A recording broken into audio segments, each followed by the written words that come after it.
Hello friend, જય માતાજી, જય દ્વારકાધીશ. સ્વાગત છે તમારા બધાનું આજના એક નવા બ્લોગમાં.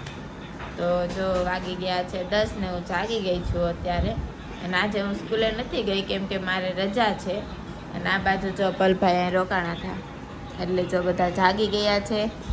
અને મારા મમ્મીને એ લોકો પર બધા જો કપડાં ધોય છે. જો આ બાજુ બા બેઠા છે અને એક બા કંઈક કામ કરતા હશે. આ બાજુ કામ કરે છે બા. અને આપણે નાસ્તો કરવાનો હજી બાકી છે, તો ચાલો આપણે નાસ્તો કરી લઈએ ફટાફટ. કરતી તો નથી પણ ખાલી ચા દૂધ પીવાનું હોય, બીજો કાંઈ નાસ્તો તો નથી કરતી. ખાલી રવિ રજા હોય ત્યારે જ નાસ્તો હોય, બાકી તો ન હોય. સવારે સ્કૂલે વયું જવાનું હોય એટલે ચાલો તો આપણે નાસ્તો કરી લઈએ. ચાલ પલ નાસ્તો કરવા. ફ્રેન્ડ, તો જો બધું કામ કરીને ફ્રી થઈ ગયા છે અને હવે આપણે જવાનું છે મારા મોટા પપ્પાના ઘરે. મારા મમ્મી ને બધા બા ને લોકો ગયા છે મારા મામાના ઘરે બેસવા માટે. અને ત્યાંથી પછી ત્યાં આવશે મારા મોટા પપ્પાના ઘરે. ના બે જો રેડી થઈ ગયા છે. તમે પણ મારા ઘરે. તો ચાલો હવે આપણે ત્યાં જઈએ અને પછી હું તમને લોકોને મળું.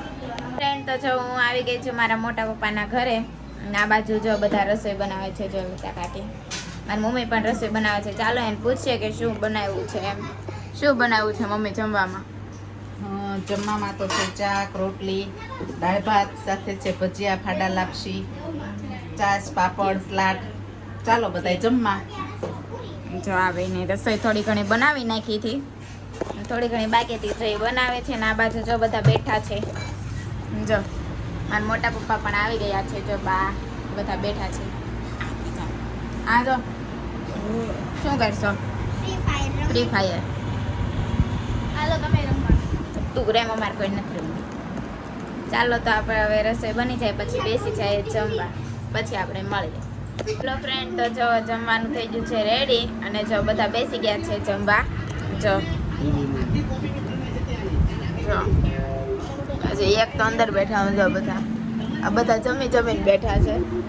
અને ચાલો હવે આપણે જમી લઈએ. તમે લોકો પણ બધા જમી લો પછી આપણે મળીએ. તો જો અત્યારે અમે આવી ગયા છીએ ઘરે. મારા બાની લોકો નથી આવ્યા, ત્યાં જ છે.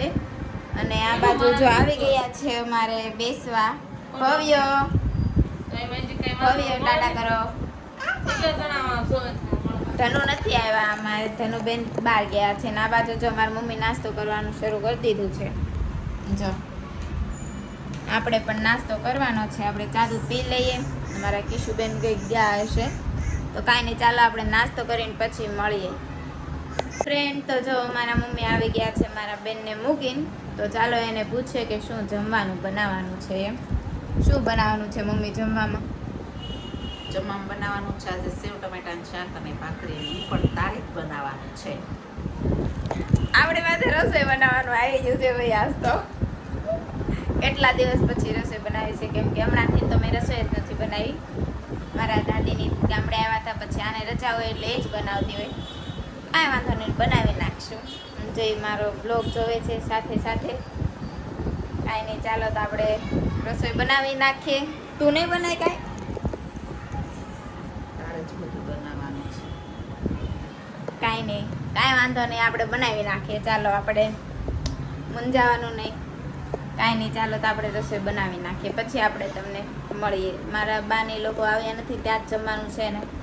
કાલ આવશે, ત્યાં રોકાણા છે. કાંઈ નહીં, પછી આપણે મળીએ. ફ્રેન્ડ, તો અત્યારે જો અમે નવરા થયા ને અમારા કારીગર બેસવા આવી ગયા છે. જો બધા કારીગર અને સાથે એના હસબન્ડને પણ લાવી છે બેસવા. તો એ બધા બહાર બેઠા છે. બતાવો બધા આવી ગયા છે બેસવા. એના હસબન્ડ ને બધા બેહવા આવ્યા છે. અને આ બેનને તો શરમ લાગે છે. મને નથી લાગતી, તને લાગે? તને લાગે? મને લાગે. એને શરમ લાગે. ના બેહતી નથી, મને અહીંયા અંદર લઈને આવી. અહીંયા બેહવાનું અમારે બેને. એને કેટલી શરમ આવે છે બોલો. મારા પપ્પા અને એના ઘરવાળા છે તોય એને એટલી શરમ લાગે છે. કાંઈ નહીં, ચાલો આપણે અહીંયા બેસશું. મને શરમ લાગે થોડી. કાંઈ નહીં, ચાલો હવે આપણે ઘડીક બેસીએ. અને આ બે નહીં અમારે હારે આવે છે. કાંઈ કહી દઈએ કાંઈ નહીં, ચાલો હવે આપણે ઘડીક બેસી પછી આપણે મળીએ. ફ્રેન્ડ તો જો બધા મહેમાન વયા ગયા છે ને હવે આપણે સૂઈ જઈશું. તો બધાને જય માતાજી, જય દ્વારકાધીશ. અને જો તમને મારો બ્લોગ ગમ્યો હોય ને તો લાઈક, શેર અને સબસ્ક્રાઈબ કરવાનું ભૂલતા નહીં. મળીએ આપણે કાલના બ્લોગમાં. અને આ બેન જો હજી હોમવર્ક જ કરે છે.